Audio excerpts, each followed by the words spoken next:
He was talking about Bernie Sanders there and the challenge, exactly what we were talking about a moment ago, that he is continuing to pose to Hillary Clinton. Trump saying she can't put him away. It's going to be a mess. It's going to get worse and worse. So, Liz, the question is, Bernie Sanders has made clear he plans on taking the fight, as he says, to the convention. And at the same time, when you look at the delegate math there, of course, it has a lot of people scratching their heads and wondering what is it that he is seeing that everyone else does not see. Right. Well, first, can we just address how that looked more like a WWE Monday Night Raw than a presidential campaign rally? Because every time I see it, I'm still blown away. Well, it was interesting to hear his reaction. It's a love fest, right? Right. He was very much about, like, we're all about love here, so if you contrast that with a few months ago, obviously, clearly, he's trying to kind of demonstrate there is restraint that's being exercised at these rallies. It's not about being violent towards these protesters. Right. They're being disruptive, but the people who are there to hear Donald Trump are being respectful. Yeah. That was the message. But to your point about, look, I think Sanders has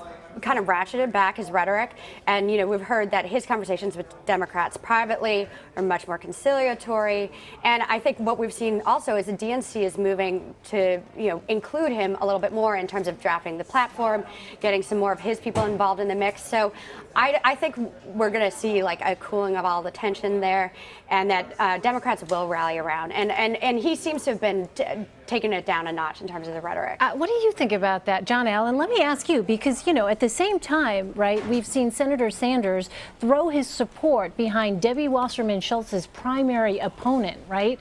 I mean, that doesn't exactly scream Democratic Party loyalty. Debbie Wasserman Schultz is the DNC chair. When you talk about unity, that's not exactly the image that would spring to mind. Well, I should note briefly that I briefly worked for Debbie Wasserman Schultz before I answer that question, but some years ago. But look, I think Bernie Sanders believes that he's been treated unfairly by the Democratic Party over this the sweep of time here, and he's not somebody who who is very quick to be quiet if he feels like he's being treated unfairly. He does not like the way that the party rules work, in part because they're not benefiting him right now. And I think the big question is going to be, how long does Donald Trump get a free run of a united Republican Party against a divided Democratic Party before that ends? So I think at the convention, certainly the Democrats will unify after their convention. Liz has said that. Philip has said that. I think it's true. But their convention is a long time from now. And I think there is a reasonable question as to how fast they come together and the degree to which Bernie Sanders decides that he's going to be helpful to Hillary Clinton. He has less incentive than most Democratic Party primary losers, in that the rest of them usually want to have a position in the Democratic Party. He's already got his Senate seat and probably doesn't have a long future as a presidential candidate. I mean, bless Bernie Sanders, and I hope he lives another 50 years, but the likelihood of him running for president again seems small. Yeah, I mean, what do you think about that, Philip? I mean, is there incentive for him to stay? Is there incentive for him to get out at this point? Well, I mean, I think Bernie Sanders won the fight he was here to win, which was shifting the Democratic Party's politics, shifting Hillary Clinton's politics, and changing what the Democratic Party is focused on. Income inequality, focused on money in politics. He hasn't solved those problems, obviously, but he's won that fight. He has lost the delegate fight. He is not going to be the nominee. There's no scenario, barring some absolute catastrophe like Hillary Clinton being hit by a comet, where he is going to be the party's nominee. She's going to clinch the night of June 7th. And frankly, if the Democratic Party had the same rules as the Republican Party, Hillary Clinton would have clinched long ago. So it's actually helpful to him that the party's rules are the way that they are.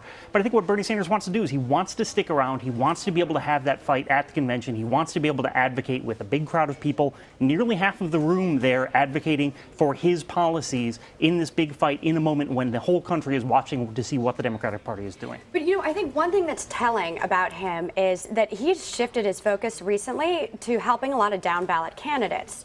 And he's helping congressional candidates, like-minded congressional candidates, raise money. He's helping Debbie Wasserman Schultz's opponent raise money, whether or not he's like-minded or not. But and I think that is not. I think that's indicative of where he's going to move in the future, rather than to some big pitched convention battle.